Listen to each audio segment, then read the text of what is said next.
Hello, and welcome to a special election edition of MidSouth Matters on Germantown Municipal Television. I'm your host, Ruth Dunning. Joining me is Forrest Owens. Forrest is a candidate running unopposed for re-election to the Germantown Board of Aldermen, Position 4. Elected in 2012, Forrest is serving his first four-year term as Vice Mayor and Alderman. At age 5, he moved with his family to Germantown. Forrest graduated from Germantown High School in 1986 and went on to receive both a Bachelor of Arts in English and a Master's in City and Regional Planning from the University of Memphis.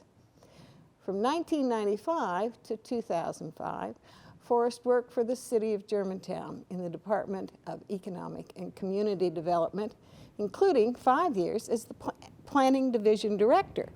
He currently works as a senior land planner for ETI Corporation. Welcome, Alderman Owens. We're delighted to have you here today. Thank you for having me, Ruth, and it's very difficult, as I said, not to say Miss Dunning, because you were my 11th grade teacher, but it's my pleasure to be here. Okay, and you can call me Ruth now. I'll try. 30 years is the magic number. Right. First thing we want to know is how you got interested in politics to begin with. What was your inspiration for politics and political life? Certainly, and I'd like to call myself a public servant and not a politician. Okay. But nonetheless, as you mentioned in your introduction, I was the planning director and worked for the City of Germantown for about 10 years. Mm-hmm. And so with my background in city planning and my training in city planning, I've always been interested in development. But as I began to work there and work up in the ranks there at Germantown, I worked with other departments and became interested in all facets of city government. And after I left Germantown, I went into business with my wife. We owned a medical equipment company.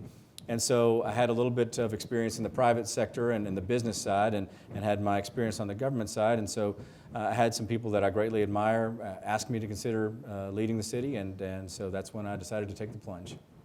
What do you think has been the best thing that's happened that you've been involved with in your first four-year term? What are you most proud of? Sure, I think far and away, without question for me, it was us getting our school system launched, our municipal school district. I think that was a huge undertaking, and as you're aware, the Board of Mayor and Aldermen is not the school board. We are the funding body for that school board. But I was really pleased with the partnership that we had with that school board and getting that started. They did great yeoman's work, and we were able to support them. And so working side by side to get the district up and running, I think that was our greatest accomplishment. I mean, there's many things I could mention, but for me to have gone through the Germantown school system and now have my children enrolled in our school district, that's very special to me and something I'm very proud of. Anything special you think needs to happen in your next 4 years? Well, we've got some challenges. I'm also proud of the fact, I guess, public safety is one of the cornerstones of my platform, and our overall crime rate has decreased over the past 3 years. I'm proud of that. We, as a Board of Mayor and Aldermen, included a new police district in our budget this year in the Central Business District to allow 7 new police officers to help patrol, if you will, the Central Business District as we increase our economic development. So, you know, we do have other challenges. Our city to the west has some crime issues. We all know that, and so keeping our residents safe is something that I think we've got to always be aware of. It may not be a sexy issue, but it's something that we really have to watch.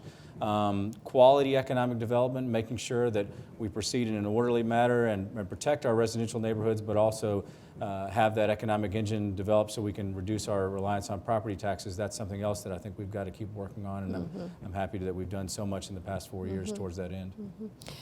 During this 4-year period, the Green Line has been a part of this. I know you're an Ironman and have done triathlete races and things, including one in Hawaii. Did you do one in Hawaii? Yes, ma'am. Is that the Kona one? Yes, it is. Yes.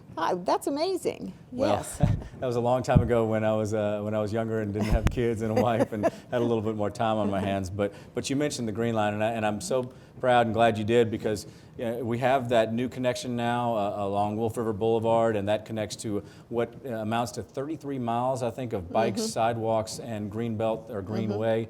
And I'm also excited to be the co-chair of our Wellness Council. And we started this Wellness Council to be a part of the Healthy Tennessee community that Governor Haslam had initiated. And I'm proud that we were the first Tennessee and West community in West Tennessee to be awarded a Healthier Tennessee Community designation. And Healthy Germantown is the initiative that we're doing. And I know we don't have too much time, but the tenets of that are tobacco cessation, physical activity, and healthy nutrition. And we're trying to promote that within Germantown and increase the wellness of our citizens. And so that's a fun endeavor for me as an alderman. Do you have any statistics on the decline in cigarette smoking or teenage cigarette smoking? You know, I don't, but that's something that we're going to have benchmarks. We're trying to get those statistics. And right now we have some stats for Tennessee, and I know they're trying to reduce that, but what we need is the goal would be to get numbers on Germantown, the numbers of, a good example also is that maybe our miles of bike lanes and sidewalks, and how we can increase that or how we can reduce the smoking and measure that and see if our efforts are having success, and hopefully they will. How do we measure healthy eating? I know there's a lot more organic, I mean, just that Sure. is Kroger all of a sudden is an organic haven. I've never heard the term grocery tourism, but I know that that's been used some now with the Whole Foods and the redeveloped Kroger, and of course the Trader Joe's hopefully on the way. But another thing, you know, is at our farm park, and we're promoting that farm to table and working with our schools to have them educated about that type of farm environment. But we have the farmers market, and the Healthy Germantown initiative is also putting in, we're having tables where we can have recipes for people, they can learn about healthy eating, healthy preparing of foods. So that's another way we can help our residents increase their quality of life. Is your family a big organic foods family? You know, we try to eat healthy. I don't know about the organic part of it, but we do try to, have our fair share of fruits, vegetables, cut out a little bit on the carbs, and eat lean proteins. And my kids don't like it sometimes, but my wife is kind of a stickler for that, so we work hard on it. Good, good, yeah. Let's talk about these schools now a little bit. There's been some controversy about a new grade school, a new elementary school. Talk to us about that. Yeah, I'd be happy to. Last night we attended the Board of Education meeting. It was right here at Houston High School, and we discussed the potential location. And the mayor and administration had selected a site that was down on Winchester, and we moved forward with putting down our earnest money so we could just do the due diligence on the site. But the Board of Education has said we want to look at all of the sites that are available, really analyze, dig down deep, and find out what is good about them, what is bad about them, whether that be access, topography, location, and really come up with the right site that involves citizen input. And I think that's the best way to go. I think we were right in moving forward with the site and doing some due diligence on it, but also getting citizen input is certainly never a bad idea, and certainly on a topic that is so controversial or can be controversial as a school. What are some of the objections to that area? You know, I think from what I heard last night, the distance being in the far southeast corner of the city and not being surrounded by a neighborhood, but it also has undeveloped land which could potentially develop into a neighborhood and develop into a walkable school. So I was interested from a city planning perspective of that avenue of it. But there are a number of other sites that have residences and neighborhoods around it that we might look at too, and I think we're going to do that. We're going to, as we continue to scrape and dig and find out what's the best site.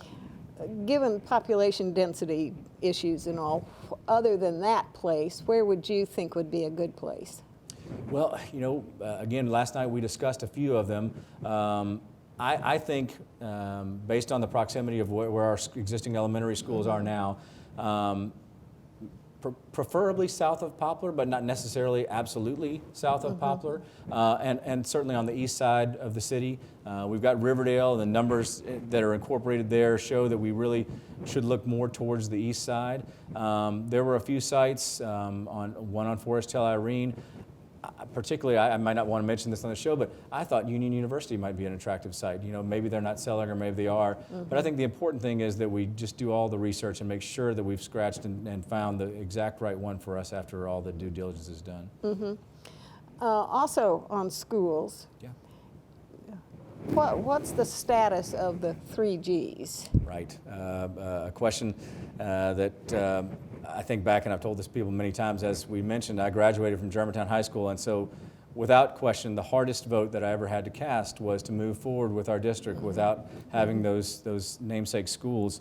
And still to this day, it is difficult for me. But I think we've got we've got different people at the table now who are negotiating with Shelby County.